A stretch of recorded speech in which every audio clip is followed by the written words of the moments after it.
हर खबर के साथ जुड़े रहने के लिए आप सब्सक्राइब करें हमारा चैनल पार्लियामेंट्री बिजनेस। सभी वीडियोस को लाइक और शेयर करें और बेल आइकन दबाना ना भूलें। केंद्रीय मंत्रिमंडल की बैठक के बाद सूचना एवं प्रसारण मंत्री प्रकाश जावड़ेकर ने बताया कि युवाओं को फिलहाल नौकरी के लिए कई अलग अलग परीक्षाएं देनी पड़ती हैं।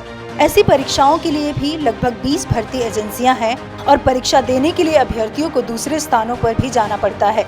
उन्होंने कहा कि इस संबंध में परेशानियां दूर करने की मांग काफी समय से की जा रही थी।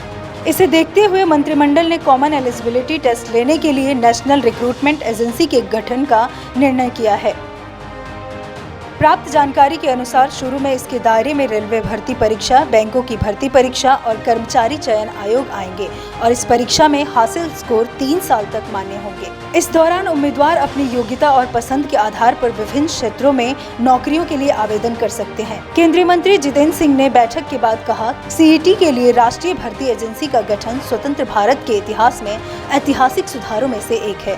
इससे भर्ती, चयन, नौकरी में आसानी और विशेष रूप से समाज के उन वर्गों के लिए जीवन में आसानी लाएगा जिन्हें लाभ नहीं मिला है।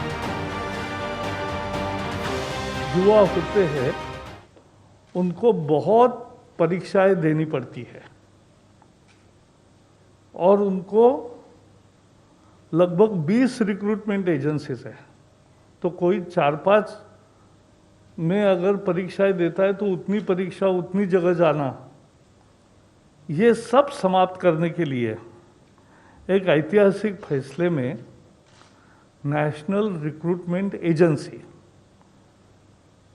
राष्ट्रीय भर्ती संस्था, ये परीक्षा लेने वाली कॉमन एलिजिबिलिटी टेस्ट ये लेगी और इसका करोड़ों छात्रों को लाभ मिलेगा। छात्रों को यानी युवाओं को लाभ मिलेगा जो नौकरी के लिए आवेदन करते हैं।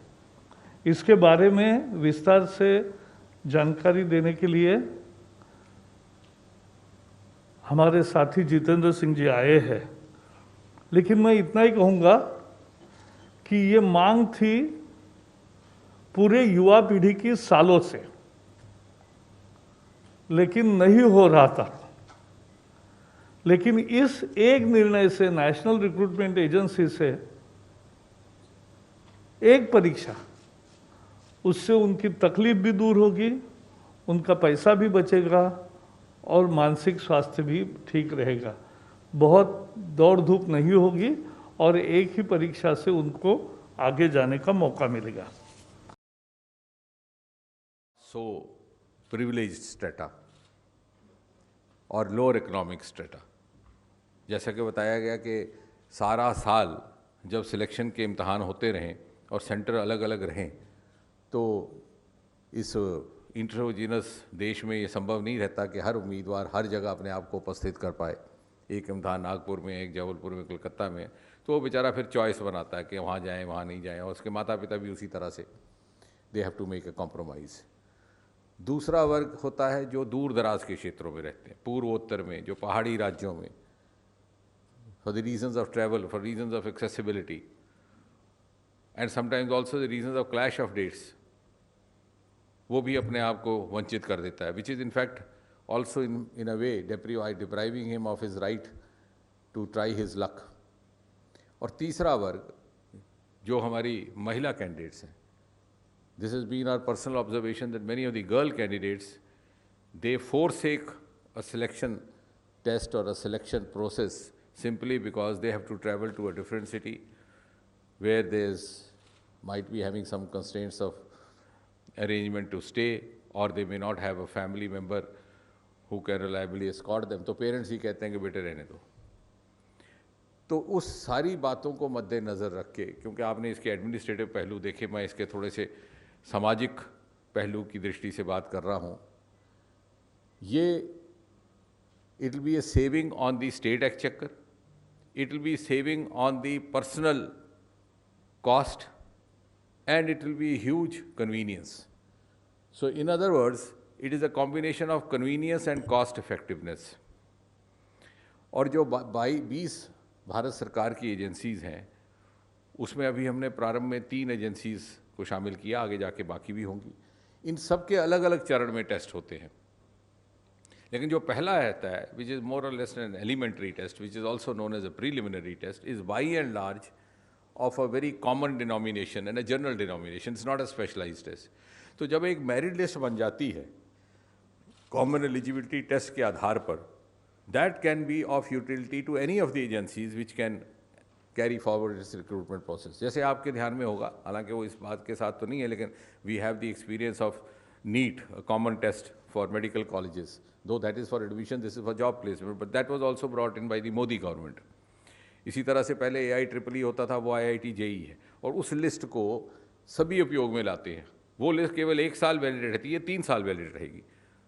तो देखिए उम्मीदवार को कितनी सहूलत हो गई कि उसको फिर उसके बाद अपीयर नहीं होने की ज़रूरत है 3 साल, unless we have given him the option he can try again also to seek to improve his merit, because that is his fundamental right, we don't want to deprive him. अगर वो ना चाहे तो 3 साल के लिए ये लिस्ट वैलिड है।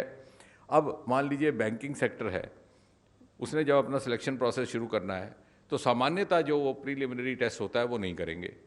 इस लिस्ट से जो एम्प्लॉयर है, जो रिक्रूटमेंट एजेंसी है या बैंकिंग रिक्रूटमेंट एजेंसी है, उसको ये समझ में आ जाएगा कि कौन कौन से कैंडिडेट्स हैं who are suitable to us, उनकी क्वालिफिकेशन क्या था। जो इस तरफ बैठा कैंडिडेट है वो भी जब एडवर्टाइजमेंट अपीयर होगी तो depending on his aptitude, his qualification, his background, his preference and his bent of mind, वो उसको अप्लाई करेगा। तो it's a win win situation. फिर वहाँ जा करके उसकी सेकंड फेज की सिलेक्शन होगी and then he will be engaged in the specialised training. अगर वो रेलवे का है तो रेलवे के दृष्टि से, बैंकिंग का है तो बैंकिंग की दृष्टि से। तो एक बहुत बड़ा पहला जो लेवल था वो इससे क्रॉस हुआ है। लगभग 2.5 करोड़ कैंडिडेट हमारे अनुभव में आया, हर साल तैयार होते हैं जो नौकरी के लिए एस्पिरेंट्स रहते हैं, और भारत सरकार में लगभग 1.5 लाख। लेकिन what I wish to add is that this common eligibility list, which is also a common list, can be utilise even by the state governments. और हम राज्य की सरकारों को भी सुझाव देंगे, और उनके जब समझ में आएगा तो निश्चय ही वो भी समझेंगे कि उसमें इनका लाभ है, क्योंकि राज्य सरकार के लिए भी उनका स्टेट एक्सचेकर में बचत होगी।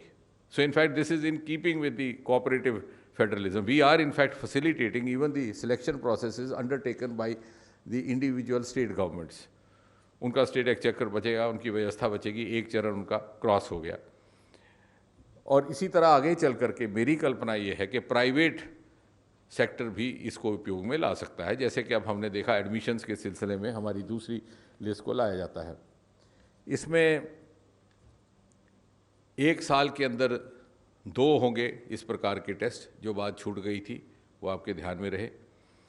और जैसा कि बताया गया है आपको कि 1000 centre to begin with and at least 1 center necessarily in each district, so that, in other words, you can put it that no candidate will have to travel outside his district, which is a huge relief for those who come from background like many of us who had never seen a train. Actually, I had never seen a train before I went to a professional college.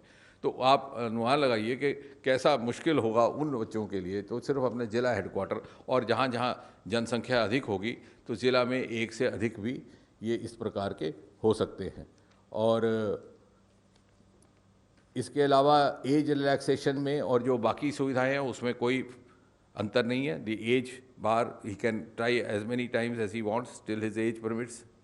जो दूसरी concessions हैं fees इत्यादि की वो भी वैसी रहेंगी, बल्कि एक इसमें फर्दर इम्प्रूवमेंट ये है कि पहले एक ज़माने में सिर्फ 2 लैंग्वेजेस में टेस्ट होता था, अब ये 12 लैंग्वेजेस में होगा। And gradually will go on increasing the number of languages so that we can try to include as many languages as possible from the 8th schedule. प्रधानमंत्री नरेंद्र मोदी ने भी ट्वीट कर इसे अहम फैसला बताते हुए कहा कि एजेंसी के गठन से करोड़ों युवाओं को फायदा होगा। सीईटी के जरिए अब कई तरह के टेस्ट की जरूरत नहीं होगी, जिससे अभ्यर्थियों का समय और संसाधन बचेगा। इससे पारदर्शिता को भी बहुत बड़ा बल मिलेगा। वहीं गृह मंत्री अमित शाह ने भी ट्वीट कर कहा कि आज भारत के युवाओं के लिए एक ऐतिहासिक दिन है और मैं प्रधानमंत्री मोदी जी को धन्यवाद देता हूं कि उन्होंने कैबिनेट में नेशनल रिक्रूटमेंट एजेंसी को मंजूरी दी है। यह परिवर्तनकारी सुधार कॉमन एलिजिबिलिटी टेस्ट के माध्यम से केंद्र सरकार की नौकरियों के लिए कई परीक्षाओं की बाधा को दूर करेगा। बता दें कि नेशनल रिक्रूटमेंट एजेंसी ऑनलाइन इम्तिहान आयोजित करेगी। यह टियर 1 एग्जाम होगा। ये परीक्षाएं 12 भाषाओं में आयोजित की जाएंगी। इसमें आगे और भी क्षेत्रीय भाषाओं को शामिल किया जाएगा। यहाँ उम्मीदवारों के पास एक ही पोर्टल पर पंजीकृत होने की तथा परीक्षा केंद्रों के लिए अपनी पसंद व्यक्त करने की सुविधा होगी एवं उपलब्धता के आधार पर उन्हें परीक्षा केंद्र आवंटित किए जाएंगे।